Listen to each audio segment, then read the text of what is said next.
Em nome do Pai, do Filho e do Espírito Santo.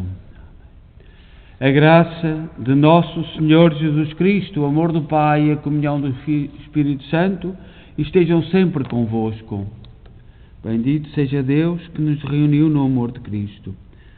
Bom dia, iniciamos a nossa oração da manhã neste dia 13 de novembro, dia de São Stanislau, portanto um santo que nasceu na Polónia e depois veio até Roma, etc. Fazemos esta oração da manhã na igreja de Nossa Senhora de Fátima, na cidade de Kingston, província de Ontário, Canadá.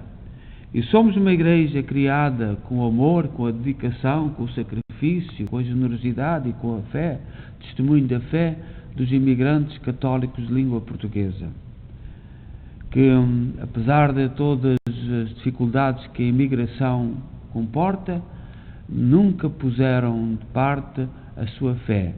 E neste mês de novembro temos que, sobretudo, rezar por muitos imigrantes que já partiram, que estão na casa do Pai, porque este mês de novembro é um mês para nós pensarmos nos fiéis defuntos. E devemos tanto a tantos irmãos que na casa do Pai, ou que ainda se estão a preparar para entrar na casa do Pai. E é por esses todos que nós rezamos neste mês de novembro. Hoje rezamos o Salmo 54. O Salmo 54 é uma oração do salmista depois da traição de um amigo. Quantos de nós já passamos por situações parecidas com esta? Quantos de nós já fomos interpretados como traidores? E às vezes são situações, são fases, são preocupações e sei lá, tantas razões para nós sermos mal interpretados. E esta oração do salmista, do Salmo 54, que fala desta angústia interior da traição, de alguém que viveu a traição e que tem que recomeçar o seu caminho, tem que recomeçar o seu projeto, apesar de se sentir muito abalado, muito abatido, muito abatida. O salmista convida a erguer a cabeça e olhar para as graças de Deus. Não nos deixarmos ficar prostrados, abatidos, derrotados. Essa não é a atitude do cristão.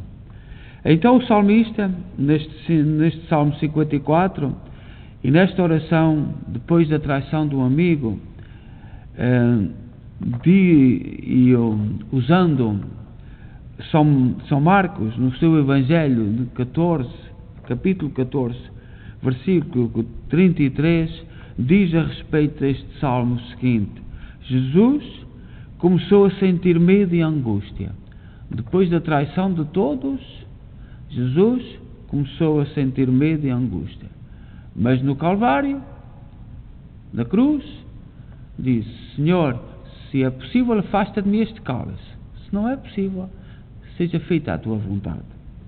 Então, neste Salmo 54, o salmista diz assim: ó Deus, escutai a minha prece, não fujais da minha oração, dignai-vos ouvir-me e respondei-me. A angústia me faz delirar. Ao clamor do inimigo estremeço, e ao grito dos ímpios eu tremo. Sobre mim muitos males derramam, contra mim furiosos investem. Meu coração dentro de mim se angustia, e os terrores da morte me abatem. O temor e o tremor me penetram, o pavor me envolve e deprima. É por isso que eu digo na angústia: quem me dera ter asas de pomba e voar para achar um descanso, fugiria então para longe e me iria esconder no deserto. Acharia depressa um refúgio. Contra o vento aproxela o tufão. Ó Senhor, confundi as más línguas, dispersai-as, porque na cidade só se vê violência e discórdia. Dia e noite circulam seus muros, dentro dela há maldades e crimes. A injustiça, a opressão moram nela, violência, imposturas e fraudes já não deixam suas ruas e praças. Se o inimigo viesse insultar-me, poderia aceitar certamente. Se contra mim investisse o inimigo, poderia talvez esconder-me. Mas és tu, companheiro e amigo, tu, meu íntimo e meu familiar, com quem tive agradável convívio, com o povo ainda à casa de Deus. Glória ao Pai, ao Filho e ao Espírito Santo, como era no princípio, agora e sempre. Amém. Ó Senhor, haverá de libertar-nos da mão do inimigo traiçoeiro.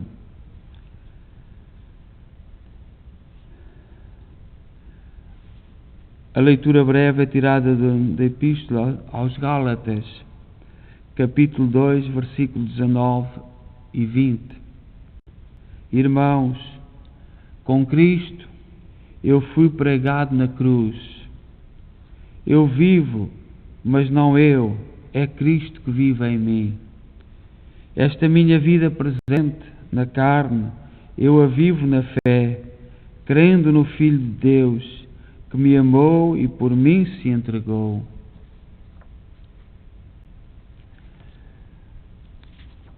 Neste dia 13 de novembro, dia de São Stanislau, uma das perguntas que nós colocamos no mundo atual sobre a Polónia, porque é que a Polónia resistiu com tanta força aos ventos do ateísmo marxista, leninista? Porque é que a Polónia, neste momento, diz ao mundo e sobretudo à Europa a que pertence: nós somos católicos, nós somos cristãos. E as autoridades de toda a Europa, incluindo Portugal, não entendem a Polónia.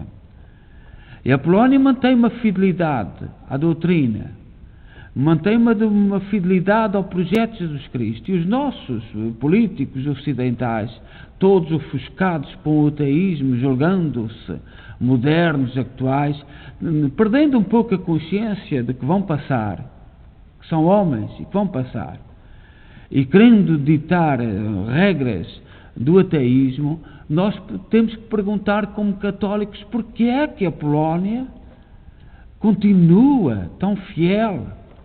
Os homens a rezar o terço nas estradas, nas ruas, os polacos a defender as suas igrejas das incursões de certos movimentos ateístas. E porquê? E uma das respostas possíveis é a influência de grandes santos, de gente que se entregou de alma e corpo e serviu de modelo ao povo polaco. Não nos podemos esquecer de toda aquela fila que fizeram na fronteira da Polónia há 2 anos, em toda a fronteira, rezando o rosário. Nenhum país mais fez isto. Nós os portugueses, dizemos católicos, somos muito marianos, somos muito devotos de Maria, mas vêm as regras, vêm as leis mais ateístas, mais desumanas na perspectiva cristã, e é moderno, é o mundo vai evoluir assim, não há nada a fazer, o mundo está a caminhar assim. E será isso? Ou será a tua falta de fé? A tua falta de firmeza? A tua falta de respeito por aqueles valores que nós herdamos e que nós sabemos que são certos? E Santo Stanislau tem uma história muito interessante. E é um dos que tem uma história muito interessante e que animou o povo polaco, o povo oriental. Desde a infância era chamado de anjo. Stanislau Kostka atingiu a juventude guardando todas as virtudes como um anjo realmente. Mas não faltaram oportunidades para entregar-se aos prazeres mundanos, pois pertencia a uma família da Polónia nobre e poderosa. Nascido a 28 de outubro de 1550, à altura que na Europa estavam a surgir os movimentos evangélicos, o luteranismo na Alemanha, o anglicanismo em Inglaterra e o calvinismo na Suíça, até à idade de 13 anos, Stanislau viveu na casa dos pais. Aos 14, eles o enviaram para estudar no seminário dos padres jesuítas em Viena, junto com o irmão mais velho e o tutor. Mas o seminário logo foi fechado pelo imperador Maximiliano. E toda a comunidade estudantil acabou abrigada no castelo de um príncipe protestante. Aquele ambiente cheio de festas e jogos de prazeres em nada combinava com Stanislau, que buscava uma vida de virtudes e oração dentro da doutrina cristã. A situação para ele era das mais inadequadas. Entretanto, agradou o irmão e o tutor, que passaram a requisitar sua participação nesses jogos. Não bastasse isso, o tal príncipe protestante queria impedir os católicos de ir à missa, receber a comunhão. Depois, também era atormentado pelos colegas, que zombavam muito da sua preferência pela vida religiosa. Mas a luta contra o ambiente hostil e a vida de privações a que se obrigava acabaram por minar a saúde do rapaz. Frágil, ficou doente, a ponto de quase perder a vida. Mas o salvaram, e a fé profunda e a confiança em Maria Santíssima, de que era devoto. Durante um sonho, um anjo apareceu para dar-lhe a Eucaristia, e a Virgem Mãe também, curando-o ao colocar-lhe o menino Jesus nos braços. Maria, na sua aparição, também o convidou a ingressar na companhia de Jesus. Stanislau, que já pensava em ser padre jesuíta, contou tudo à família, que fora a Viena verificar como os filhos estavam vivendo e estudando. Aproveitou para dizer que queria mesmo ser um sacerdote. A oposição dos seus pais foi total. Tentou insistir, mas foi inútil. Então fugiu sozinho, a pé e vestido de mendigo, para despistar se o perseguissem. De Viena, na Áustria, foi para Treves, na Alemanha, percorrendo 700 quilómetros até chegar a uma casa provincial dos jesuítas. O provincial, na época, era Pedro Canício, que o recebeu com amabilidade, mas teve de enfrentar a reação do pai do jovem, que ameaçou fazer expulsar todos os jesuítas da Polónia, caso o filho não voltasse ao convívio da família. Mas Stanislau manteve-se irredutível. Aos 17 anos, Stanislau foi enviado para Roma, com uma carta de recomendação ao superior-geral da Ordem, São Francisco de Borgia, que com carinho o encaminhou para completar o noviciado e os estudos de teologia no Colégio Romano. Foram apenas 9 meses entre os jesuítas, mas plenos de trabalho, estudo, dedicação e disciplina exemplares, até ser acometido por uma febre misteriosa, e no dia 15 de agosto de 1568, festa da Assunção de Nossa Senhora, partiu docemente ao encontro de Deus. O seu túmulo, tornou-se local de muitas graças e rota de peregrinação.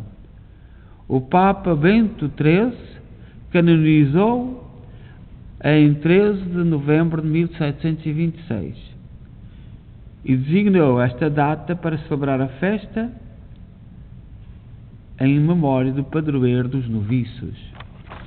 Portanto, São Estanislau, um jovem que não chegou a ser ordenado sacerdote, estava-se a preparar, mas pela sua conduta, pela sua vida, a sua fama de santidade espalhou-se logo entre o povo e tornou-se um grande modelo de vida, sabendo optar por aquilo que é fundamental na vida.